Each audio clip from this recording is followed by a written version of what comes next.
After the first winter of war in the trenches, in early 1915, faced with war on two fronts, Germany stood on the defensive in the west.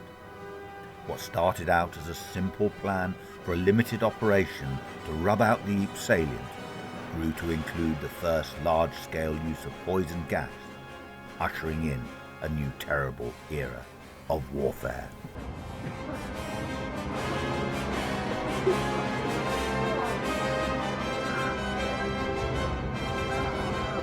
The Battlefield History TV team of military historians, battlefield guides and former soldiers takes the viewer to the scene of the action in the Ypres salient, where canisters of deadly chlorine gas were released on two unsuspecting French divisions on the late afternoon of the 22nd April 1915.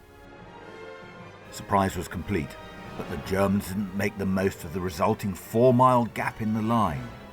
The team analysed the reasons for these failures of Allied intelligence and German exploitation.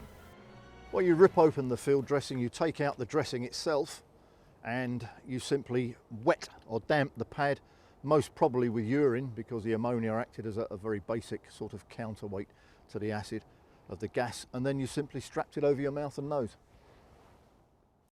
Field Marshal Sir John French, urged on by General Foch to attack, launched a whole series of rushed and ultimately costly counterattacks, with units being thrown together into ad hoc groupings from across the Second Army in order to drive the Germans back.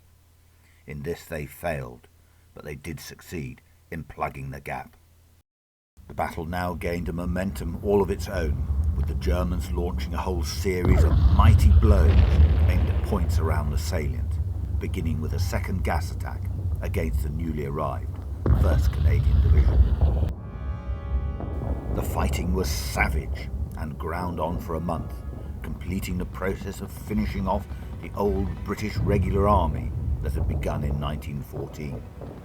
This is the story of an epic battle that did much to shape the future British conduct of the entire war.